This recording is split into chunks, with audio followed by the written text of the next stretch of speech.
Buenas noches, soy Genaro Lozano, bienvenido a Foro Global, el espacio de Foro TV especializado en temas internacionales.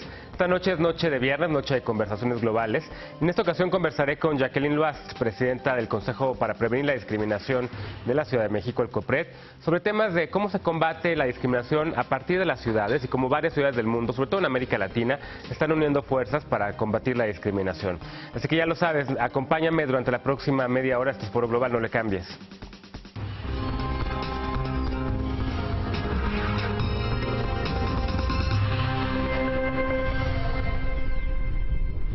Gracias por estar esta noche con nosotros. Como te comentaba, hoy me acompaña Jacqueline Luast. Ella es presidenta del Consejo para Prevenir y Eliminar la Discriminación de la Ciudad de México, el COPRED. Se especializa en temas relacionados de sociedad civil, temas de derechos humanos y no discriminación. Jacqueline recibió el Premio de Derechos Humanos René Cassin en 2014. Es licenciada en Seguridad Pública por la Universidad Abierta y a Distancia de México y cuenta con diversas especialidades en Derechos Humanos y en Teología de la Liberación. También se especializó en recaudación de fondos por la Indiana University Center on Philanthropy. Jacqueline, bienvenida a Foro Global. Buenas noches, ¿cómo estás? ¿Qué tal, Genaro? ¿Cómo estás? Muy buenas noches. Pues muchas gracias por poder hablar de las ciudades en el mundo. Al contrario, es un gusto tenerte por acá. De entrada siempre empiezo con preguntas personales a quienes se sientan por ahí. ¿Qué te hace a ti de repente convertirte en defensora de derechos humanos y sobre todo empezar a trabajar este tema del combate a la no discriminación?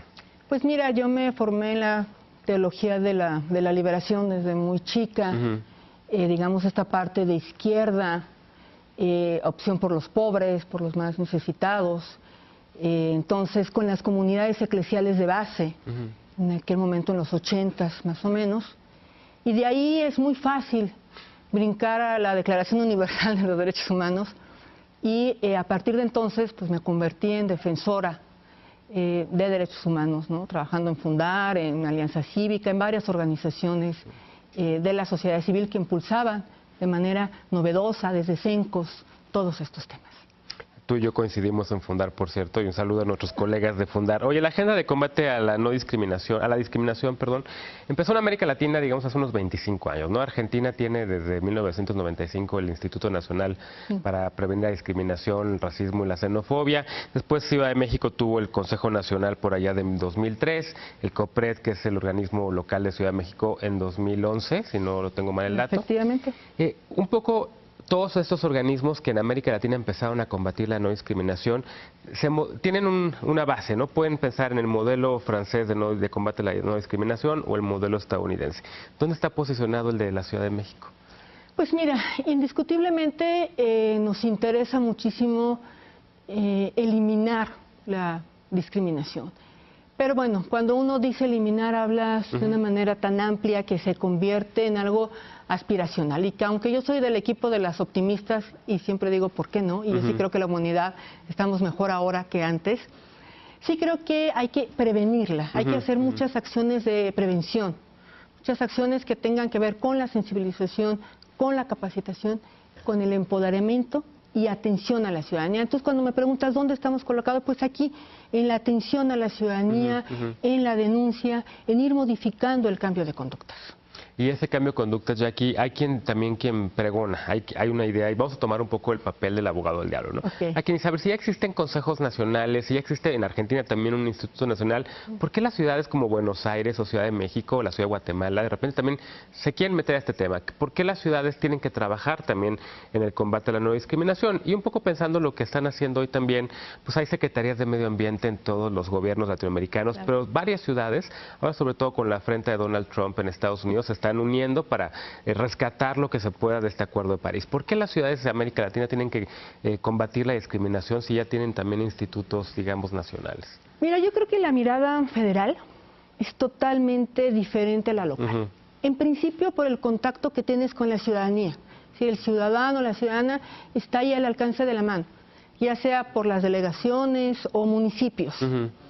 Y es mucho más fácil construir política pública y legislativa, en este caso para prevenir la xenofobia, el racismo, desde las diputaciones locales, ¿no? Tienes mucho más contacto, son menos diputados y diputadas, tienes que concertar con menos personas y además me parece que en el caso particular de la Ciudad de México la ventaja que hemos tenido en esta construcción es que los movimientos sociales fuertes se construyen aquí en la Ciudad de México. Claro. Y estoy segura, y lo he compartido con varios compañeras y compañeros de América Latina, las ciudades somos las que realmente movemos a los países. Es ahí en donde se crea la política pública, es ahí donde la legislación se pone a prueba y muchas veces va escalando y llega al ámbito federal. Y más la naturaleza de las ciudades de América Latina, que muchas de ellas son independientes, una aglomeración importante de personas ahí, entonces eso nos permite ir empujando. Claro, y como bien señalas, las ciudades cada vez están empezando a tomar una relevancia que de repente rebasa incluso a los propios contextos nacionales, ¿no? Ciudad de México es una de las economías principales del mundo, es una ciudad muy dinámica que además está inscrita, digamos, en muchos temas, ¿no? Y en ese sentido, Jackie, hay una coalición de ciudades latinoamericanas, la coalición de ciudades latinoamericanas y caribeñas en contra del racismo, la discriminación y xenofobia, de la cual tú como presidenta de COPRED eres parte. ¿Por qué deciden las ciudades unirse? 67 ciudades, si no tengo mal el dato, deciden hacer una coalición así. Mira, fue una iniciativa que brotó hace algunos años por parte de UNESCO. Lanzó como esta iniciativa de qué hacer desde las ciudades, ¿no?, para combatir el racismo y la discriminación. Y ciertas de que el problema es muy común en América Latina, con sus excepciones, quizá en Chile, ¿no? Pero el tema de las personas indígenas, por ejemplo, lo compartimos, ¿no? En Bolivia, y eso nos permite entonces a construir agendas y compartir experiencias similares. De hecho, con la coalición, hace unas semanas, hicimos una sesión de la coalición aquí, en la Ciudad de México, y hablábamos, por ejemplo, de cómo podríamos compartir experiencias desde las unidades habitacionales, desde los cruces de las calles, ¿no? Y eso nos ayuda a ir avanzando. Ahora, por ejemplo, con el camión que ha estado en Madrid, que estuvo en Bogotá y que estuvo luego en la Ciudad de México. Este bus del odio, como lo llamaron en redes sociales. ¿Qué sucedió? Pues que me comenté con Bogotá inmediatamente. Les dije, compañeros, ¿qué hicieron? Porque por allá también estuvo. Porque por allí estuvieron, aunque el mensaje era diferente. Para eso servimos las ciudades. Ahora, con el BID, dio un apoyo importante. El Banco Interamericano de Desarrollo, ¿no? Exactamente, dio un apoyo importante a la coalición. Y vamos a hacer una investigación de 4 ciudades sobre qué está pasando con el tema de racismo, ¿no? Una misma metodología de análisis, de investigación, y cómo las ciudades, que además en los pocos años casi todos vamos a vivir en ciudades, cómo tenemos que enfrentar el fenómeno del racismo y la xenofobia, que también es un tema que a las ciudades nos afecta. Bueno, apenas hace unos días conmemoráramos el Día de las Personas Migrantes, ¿no? Entonces también cómo la recibimos, y ahí es desde donde trabajamos en la coalición. ¿Y cómo las tratamos? No, mencionabas que evidentemente hay diferencias, ¿no? Y como es una coalición de ciudades latinoamericanas y caribeñas, quisiera preguntarte qué tipo de diferencias se han visto, porque a lo mejor el racismo que se enfrenta en la Ciudad de México por parte de las poblaciones indígenas es distinto, o tiene algún elemento en común con las poblaciones afro en Río de Janeiro, o con las poblaciones caribeñas también en las ciudades de las islas, no sé, en República Dominicana, en Santo Domingo, qué sé yo. ¿Han encontrado algún factor o algún tema, un hilo conductor, digamos, en todo este tipo de racismo y discriminación? Sí, y fíjate que tiene que ver con el tema de superioridad y cómo entre más blanca sea el color de tu piel, vas teniendo mucho más oportunidades, ¿no? Y en el momento en que el tono se va haciendo más oscuro, vas perdiendo oportunidades, independientemente si eres una persona indígena o eres una persona afro. Las manifestaciones de discriminación son exactamente iguales. Y bueno, también como compartir con ellas y con ellos, pues todo esto del mestizaje, ¿no? Hemos podido conversar. Yo personalmente, yo no creo ya en el mestizaje, ¿no? Me parece que somos un país, una nación que sí, que se construye a partir de las y los españoles que vienen a México, pero al fin y al cabo ellos se casaban entre ellos y las personas indígenas se casaban entre ellas. Sí hay un mestizaje cultural, ¿no? No me gusta usar la palabra racial, ¿no? Porque me parece que somos una sola raza humana, pero bueno, en esos términos nunca existe ese mestizaje. Entonces encontramos lo mismo en Argentina, ¿no? Con muchas personas italianas que van a Argentina, que así se construye, ¿no? Pero el ejercicio de superioridad y de menoscabo a la dignidad es el mismo. Es el mismo.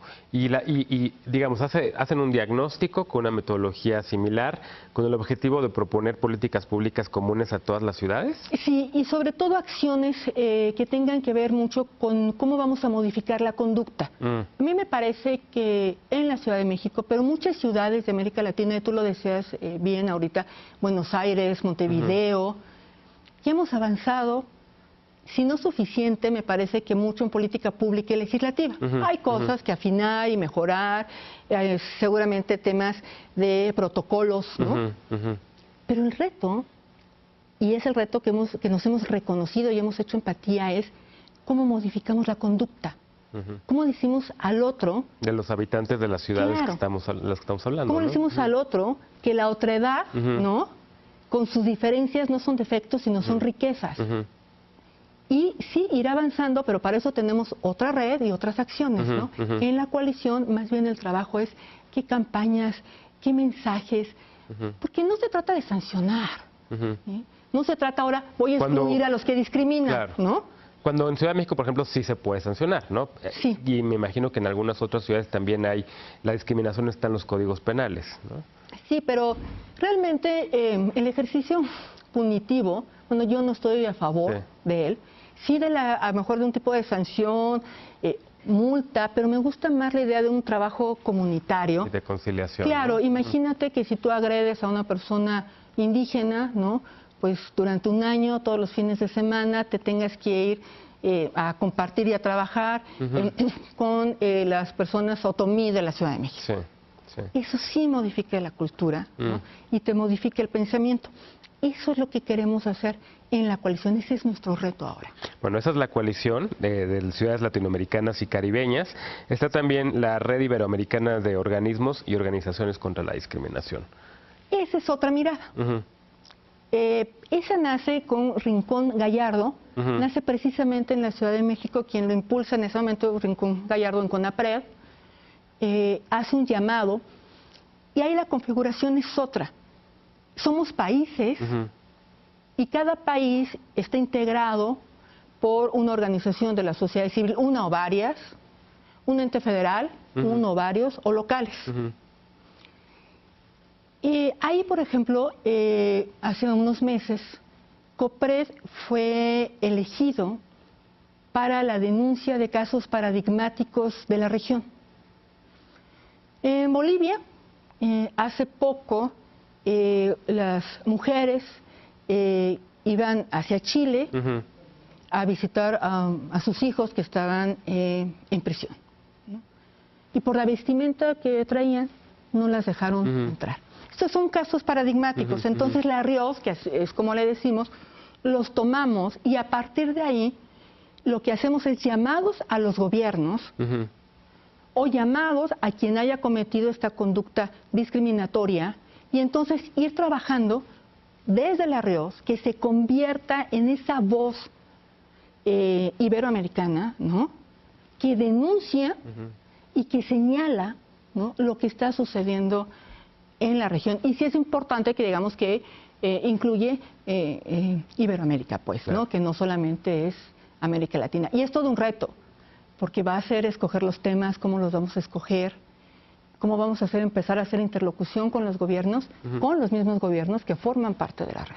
Pero estamos convencidas que si los gobiernos cachan estas denuncias y se sienten visibilizados, ¿no? Podremos avanzar. Déjame hacer una pausa muy rápida. Vamos a regresar a hablar de otros de las coaliciones en las cuales la Ciudad de México se une a otras ciudades en América Latina para combatir la discriminación. Está la coalición de ciudades arcoíris también. Es un tema del que vamos a retomar la conversación regresando de la pausa. Esta noche en la conversación con Jackie Loast, presidenta del Consejo para Prevenir y Eliminar la Discriminación de la Ciudad de México. No te vayas, esto es Foro Global. Regresamos después de la pausa.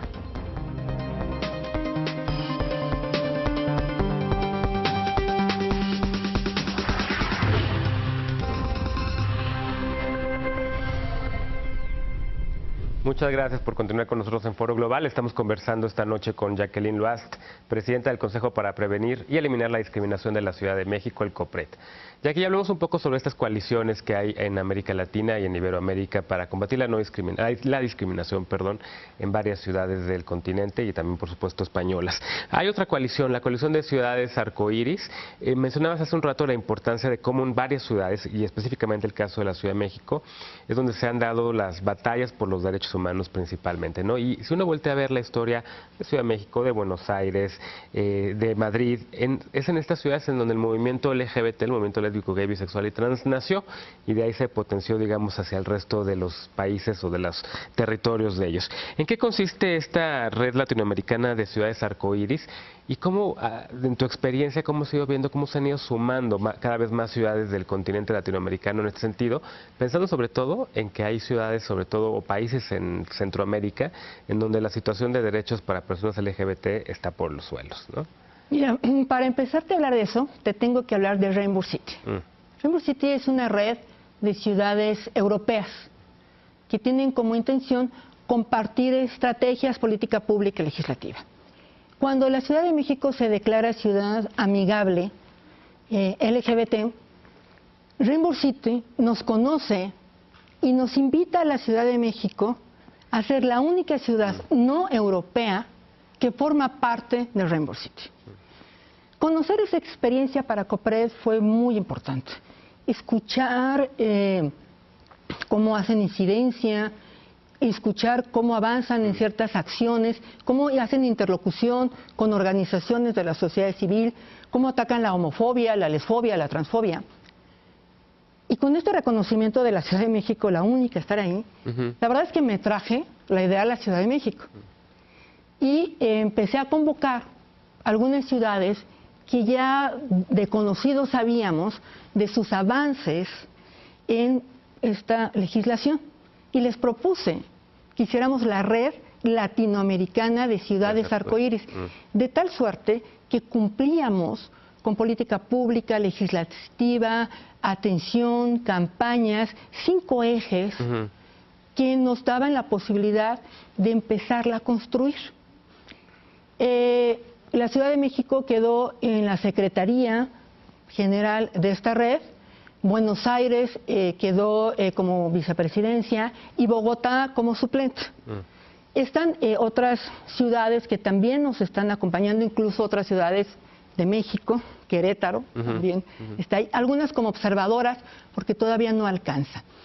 De tal suerte que la idea es que cada vez que veamos que ciudades van cumpliendo con estos ejes, los jalemos a cumplir parte de la red. Y sea, por un lado, un honor estar en la red, porque se te reconoce en tu política pública y legislativa, y cuando no cumplas, se te va a sacar. Y por otro lado, ir dándole ideas a otras ciudades de qué estrategias nos sirvieron a nosotras para que también las puedan implementar ahí. En el sentido de políticas públicas como matrimonio igualitario, imagino que está en la agenda, políticas de atención a poblaciones trans, ¿qué otros temas tienen? Está el tema de adopción, pero también están todos los temas que tienen que ver con procuración de justicia, ¿no? Toda la relación con las secretarías, el policía, pues, ¿no? Que esta acción, pero además, cómo de manera transversal entendemos el tema LGBT, es decir, una mujer lesbiana puede ser una mujer lesbiana indígena, ¿no? O puede ser un hombre gay, afro, y entonces entender esta diversidad que a veces te pone en esta situación de vulnerabilidad, y no solamente por tu preferencia o tu orientación, sino por otros factores que están a tu alrededor. Reconocerlos nos ayuda entonces a ir construyendo esas acciones para eliminar esas conductas. En México, en la Ciudad de México, ha sido muy complicado, por ejemplo, el tema gay con los grupos indígenas. Lo rechazan, ¿no? No existe, ¿no? Cuando, por otro lado, nosotros tenemos grupos de personas indígenas que sí recurren al Consejo, ¿no? Y que nos dicen cómo han sido discriminados, ¿no? Compartir estas acciones en esta red latinoamericana de ciudades nos coloca en esa. Pero además nos da la posibilidad de ser espejo con Rainbow City.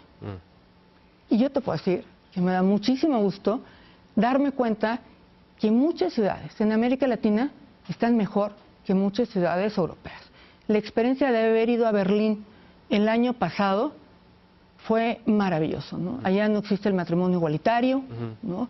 Por lo tanto no hay temas de adopción, es una política muy cerrada. En ese sentido, ¿no? Claro, y sin embargo estuvimos allá y te ves en ese reflejo. Y por otro lado descubres que como sociedad sí son muy abiertos.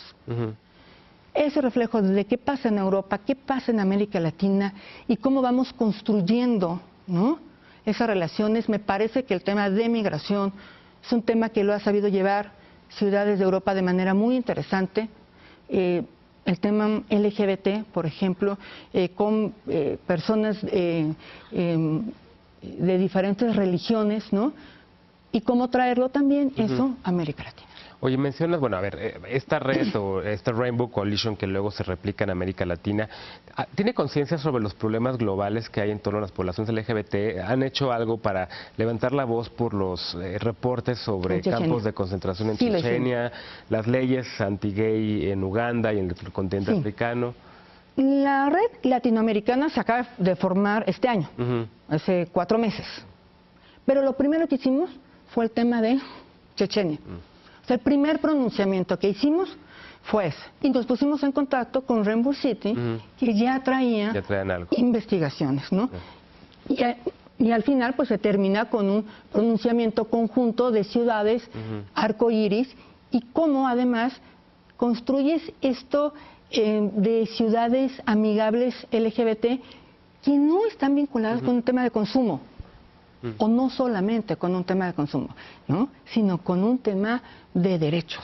Claro, claro. Oye, mencionabas el tema de migrantes y quisiera regresar al tema de las ciudades y los migrantes, ¿no? Ciudad de México es una ciudad de paso para muchos inmigrantes que vienen de Centroamérica y que quieren ir a Estados Unidos. También una ciudad que recibe a muchos inmigrantes. Lo hemos recibido durante la crisis argentina en el año 2001, luego durante la española en el 2008. Es un tema que también están viendo las ciudades, porque me imagino que Buenos Aires tiene una situación similar, me imagino que también Río de Janeiro. ¿Cómo están empezando a ver el tema de inmigrantes y no discriminación? Mira, ha sido un tema muy complicado. No ha sido un tema de abordar fácilmente, ¿no? Porque por un lado nos hemos encontrado con sociedades que rechazan a las personas migrantes, ¿no? Sí, el tema de la xenofobia que está el día en todos. Es terrible, ¿no? Y en donde incluso el año pasado en Buenos Aires intentaban sacar una política pública en donde identificaran a las personas migrantes y si no traían documentos fueran llevados a prisión o por lo menos detenidos, ¿no? Entonces, a través de la RIOT logramos hacer esto. Es muy complicado el tema de migrantes.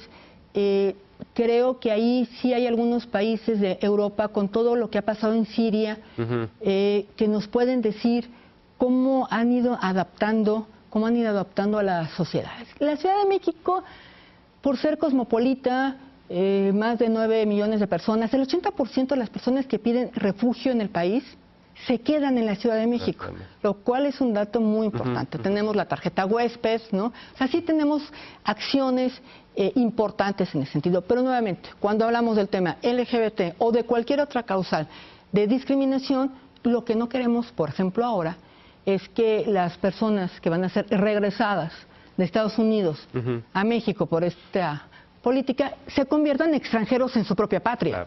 Claro. O que se vuelvan en competencia, ¿no?